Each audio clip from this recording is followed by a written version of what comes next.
Voltamos ao programa Enigmas. E antes de passar para a pergunta que todo mundo está aguardando, eu gostaria de convidá-los para que vocês possam divulgar no nosso programa, no nosso site ou na Rádio CRON, a Rádio da Consciência Livre. Você tem essas 3 opções para que você divulgue seu produto, o seu trabalho. Basta entrar em contato com a nossa produção. 11 34826381. Visualize o nosso site www.programenigmas.com.br e acesse o nosso canal no YouTube, CRON TV. Você saberá muito mais sobre diversos assuntos, tudo que nós disponibilizamos para você, ok? Faça parte deste momento, porque nós estamos aqui justamente para te dar ferramentas de conhecimento. E eu quero saber, já tem clones?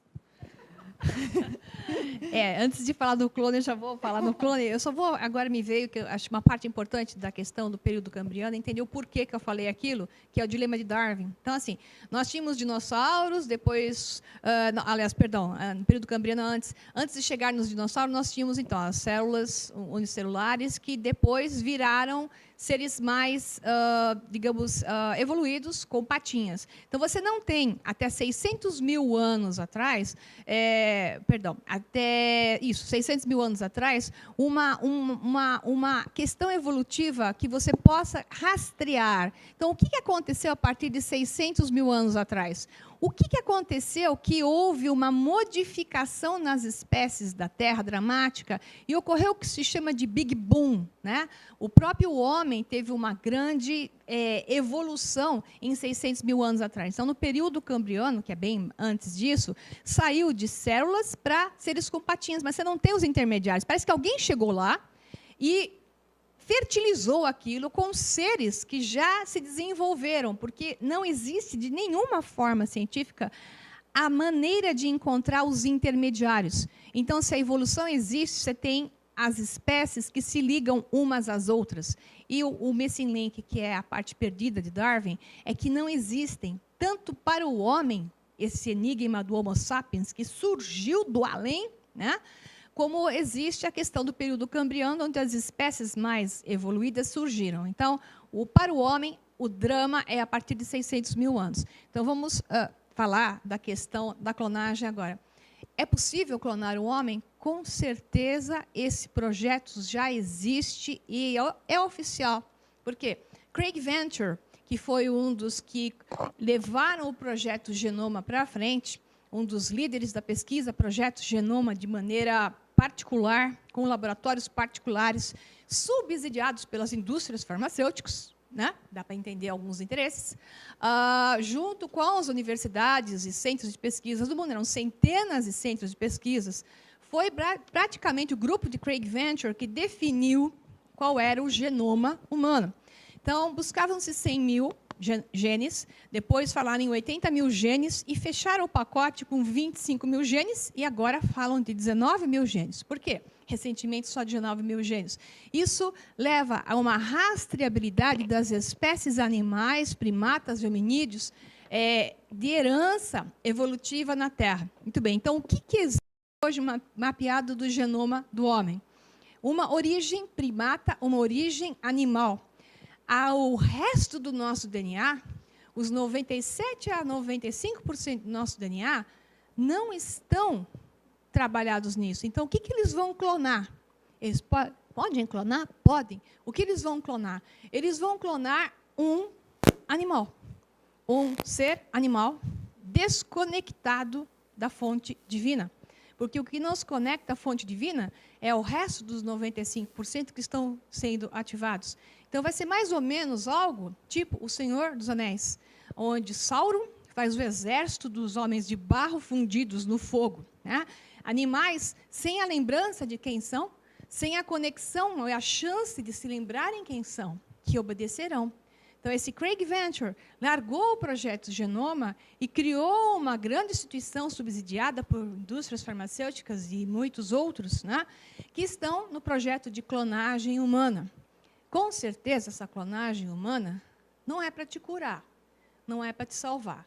Com certeza, essa clonagem humana será feita de seres que não terão chance nenhuma de se conectar à fonte divina, porque eles não têm o DNA Ou seja, eles não têm o software para poder falar com Deus através do Skype.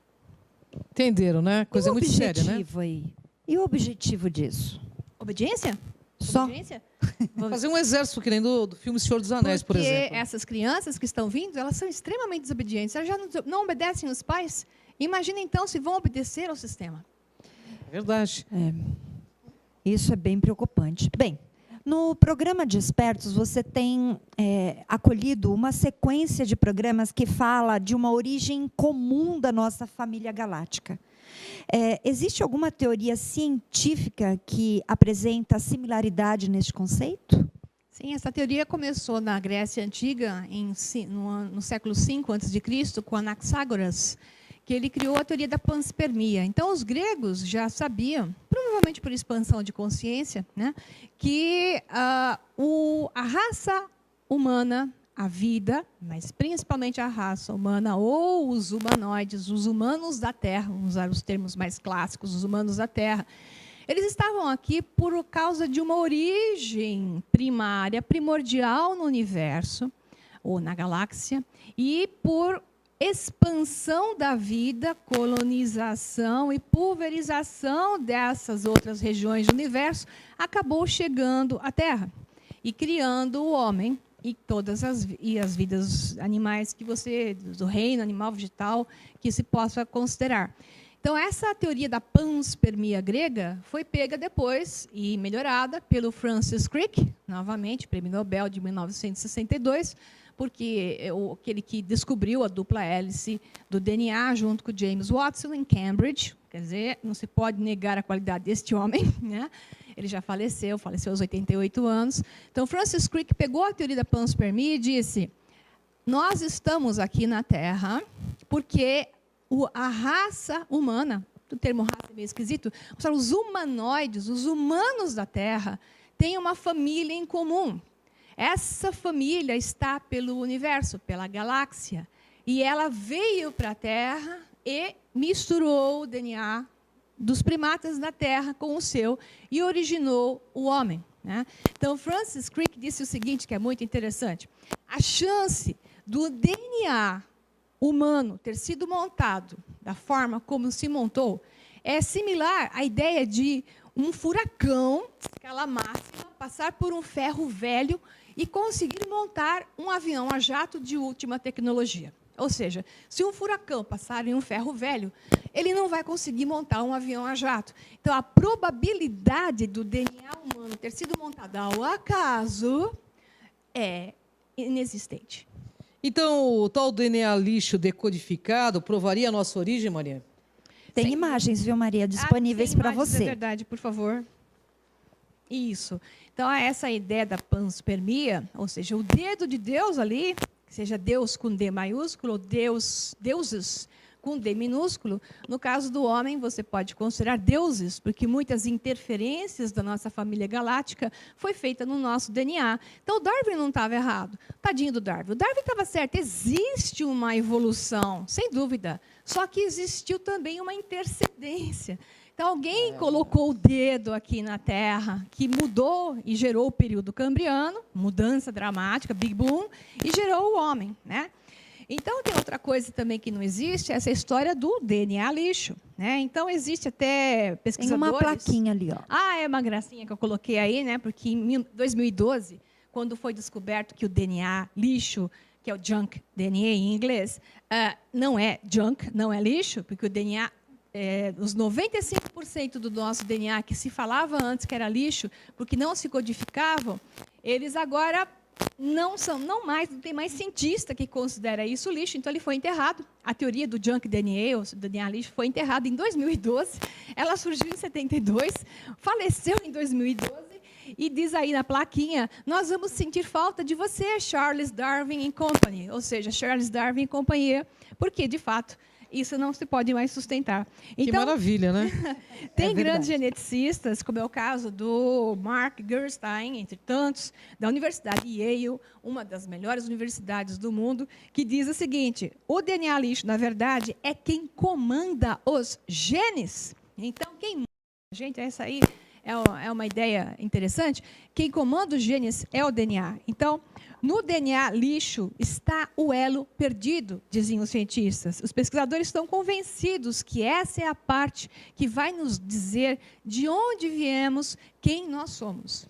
Do design inteligente, recomendo o livro A Caixa Preta de Einstein, do Michael Beer, onde ele mostra que seria impossível o homem e a vida na Terra ter sido criada ao acaso pela sopa primordial química, sem que existisse um propósito e um desenhista. Existe um arquiteto, existe um desenhista.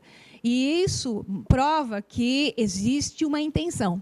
Bem, assunto interessante, mas vamos para as próximas perguntas que a gente quer saber.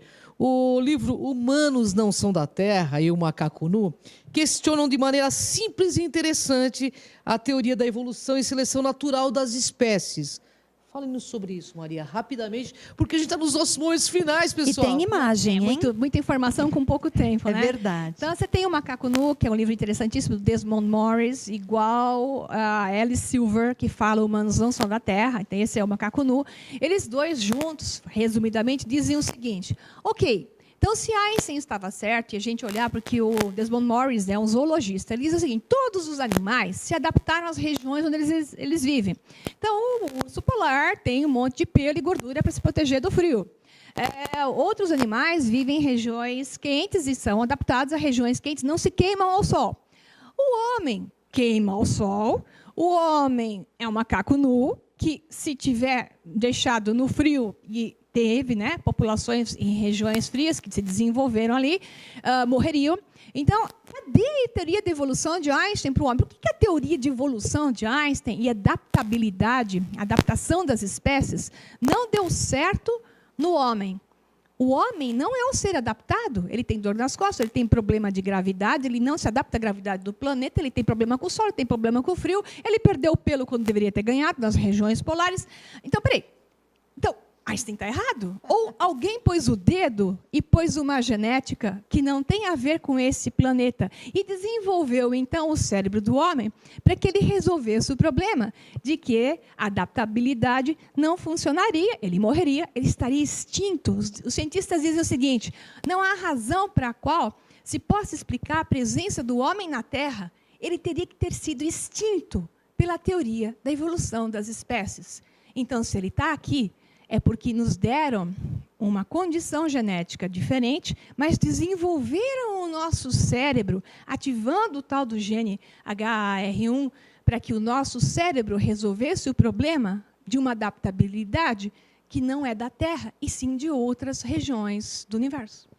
E o mais interessante é que dentro do reino animal, somente o humano tem aí o dom da linguagem. Fala um pouquinho disso para a gente. Exato, existe o gene chamado FOXP2, FOXP2, que os americanos falam, FOXP2. Só o homem tem esse gene também. Ou seja, não sei se eles avaliaram os golfinhos, né, para ser sincera, mas aqui os golfinhos têm uma linguagem específica, porque eles também não são daqui, diga-se de passagem.